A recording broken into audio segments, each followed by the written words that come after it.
Hey guys, Gaz here from the Sitrep podcast. Hope you're all well out there and welcome to the new season.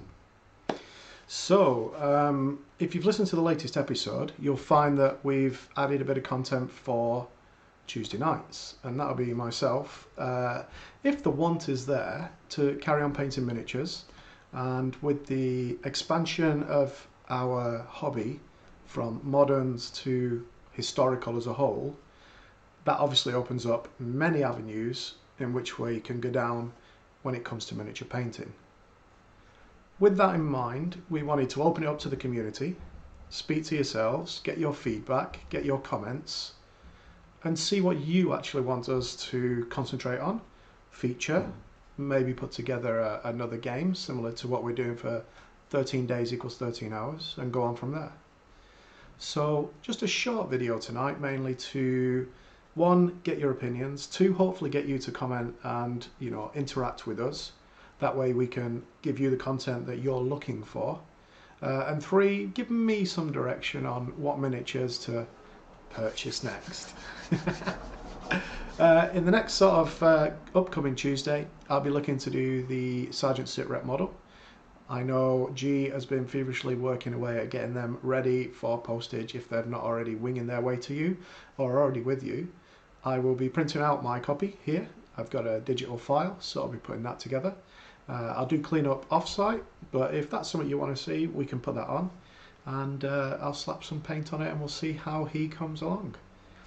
It's an interesting model, definitely something that beards. I don't paint beards very often, so that's going to be quite cool. And a big old stogie cigar sticking out, so that was really the wrong hand sign. So we should be interesting to see. Want to have a go at trying to light it a bit, have that burning down the cigar's body that you get when a stogie is being tasted to perfection. I'm not a smoker myself, must admit, but I do like the smell of a cigar when I walk in a room. So the best thing about this video is that, one, it gives me an opportunity to speak to you directly. Kind of do that every week, but mainly for you guys to give us feedback on what you want. The opportunities now with historical are huge. Itchy eyebrow, itchy eyebrow, itchy eyebrow, which opens us up a plethora of gaming systems, gaming scales, multi-nationality when it comes to the armies we can choose from.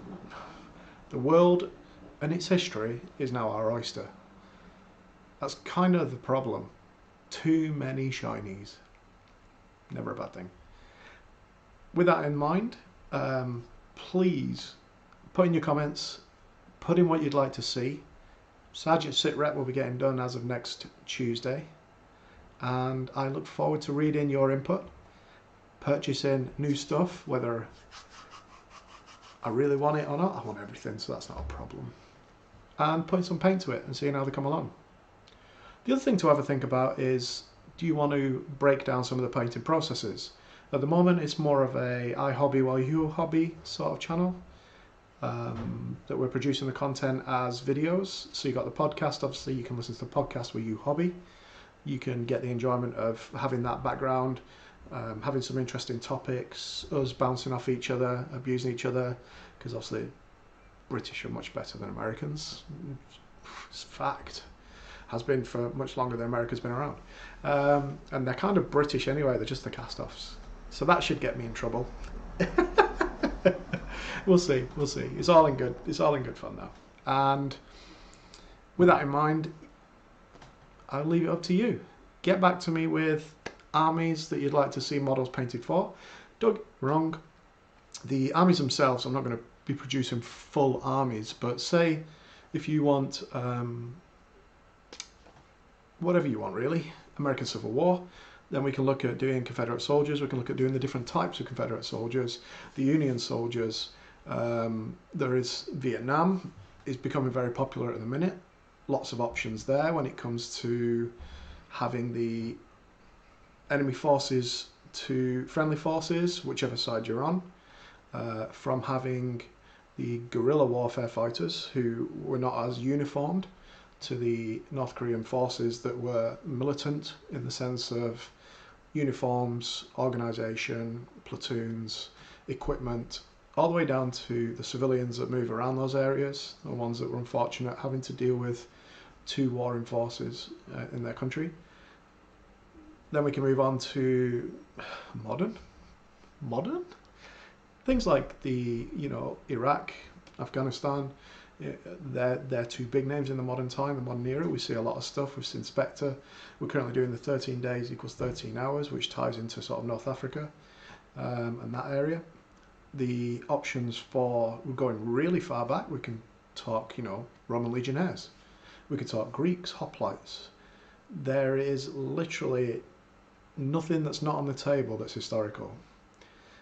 There will be essentially conflicts there may be models for that we are kind of outside our sphere of influence, because on my side of the pond we're mainly from the UK, so we sort of concentrate on that period and that place in history. We look at the Vikings invading and William the Conqueror coming through, all the way up to modern day or Second World War, whichever. America's very similar in that our compatriots in the US, their focus is often the more well-known conflicts as well as those that were in the USA. So things that were outside our influences would also be interesting to do. The world wars are kind of World War One and World War Two. World War Two especially is done quite heavily, but I've no drama doing some painting up for that as well. The World War One, there's some really interesting uniforms for. Yes, the ground forces are very similar in how they're kitted out and such, but we can move into stuff like weathering. We can look at stuff that I've never done before, so that should be interesting, such as mud effect, splash effect.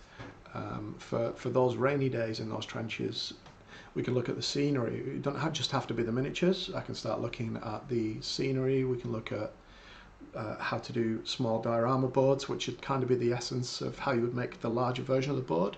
So if I did it as a smaller piece, one, I could put models on it for displaying, at home, the models that I purchased to paint for you guys.